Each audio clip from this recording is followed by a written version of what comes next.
The first speed bump appeared on a Tuesday morning. I was carrying my coffee to the mailbox when I saw it.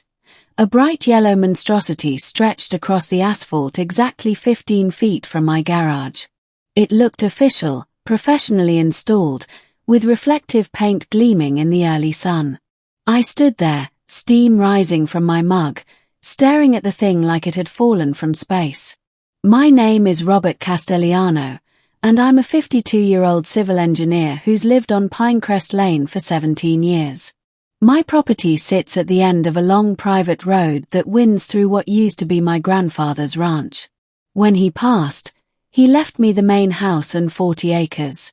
I sold parcels to developers over the years, and they built a small neighborhood. 20 homes, neat lawns, young families. What most of them didn't know, or had forgotten, was that I still owned the road. Every inch of Pinecrest Lane, from the county highway to my front gate, belonged to me. It was in the original land deeds, the HOA covenants, and the title insurance policies they all signed. I had allowed the HOA to maintain it. Snow plowing, pothole repair, striping, fine.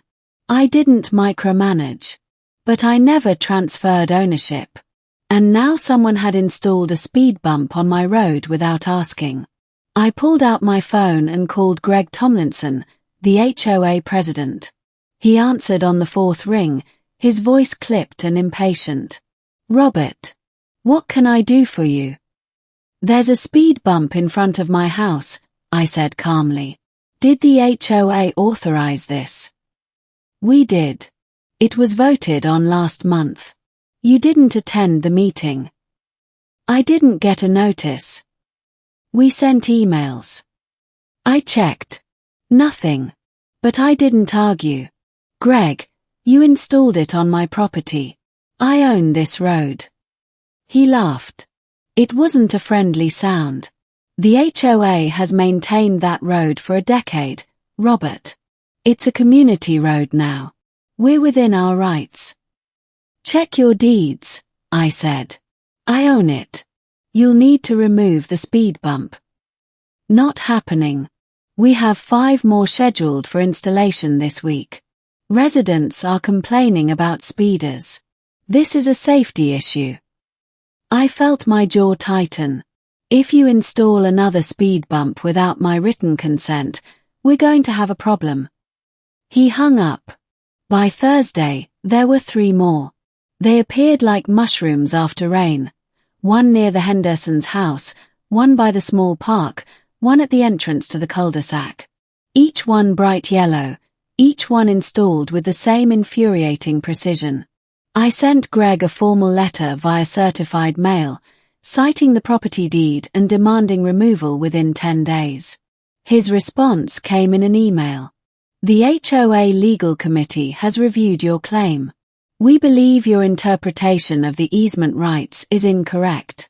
The speed bumps will remain. Any attempt to remove them will be considered vandalism and prosecuted accordingly."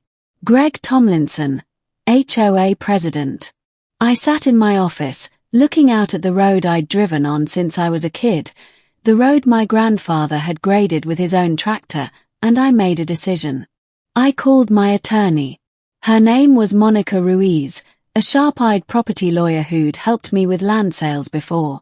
I sent her the deeds, the HOA covenants, and Greg's email. She called me back in 2 hours. "Robert, this is insane. You own that road outright. The HOA has a maintenance easement, but they have zero authority to make structural changes without your approval. This is trespassing at best, property damage at worst. What do I do? Send a final cease and desist. If they refuse, we file an injunction and go after them for damages." I sent the letter that afternoon. Greg's reply was immediate. "Your legal threats are noted and dismissed. The HOA acts in the interest of community safety. We will not be bullied.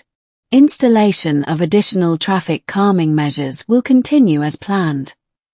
That night, I heard machinery. I walked outside and saw a work crew installing a 6th speed bump. this one directly at the base of my driveway. Floodlights lit up the street. A woman stood nearby, hands on her hips, supervising. Karen Mathis. She was the HOA vice president, a 48-year-old real estate agent with a blonde bob, an expensive SUV, and a personality that could curdle milk. She wore a neon safety vest over a designer jacket. "Evening, Robert," she said sweetly. "What are you doing?" "Finishing the traffic calming project. Greg told me you'd probably complain." "This is my property, Karen." She smiled. The HOA voted. Democracy in action. "I own this road." Her smile didn't waver. "We'll see what a judge says." I pulled out my phone and took photos. The crew, the equipment, Karen standing there with her clipboard. She didn't stop me. She looked pleased. Monica filed the injunction on Monday. By Wednesday, we were in court. The hearing room was small, wood-paneled, and tense. Greg and Karen sat with the HOA's lawyer, a tired-looking man named Feldman who kept shuffling papers. I sat with Monica. The judge, a grey-haired woman named Ortiz, listened to both sides. Feldman argued that the HOA had a responsibility to ensure safety, that the road served the community, and that my claim of ownership was irrelevant given the years of shared use. Monica stood and placed a folder on the judge's bench. "Your Honor, the deed is unambiguous. Mr. Castellano owns Pinecrest Lane in fee simple.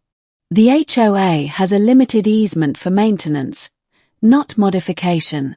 These speed bumps constitute permanent alterations made without the owner's consent.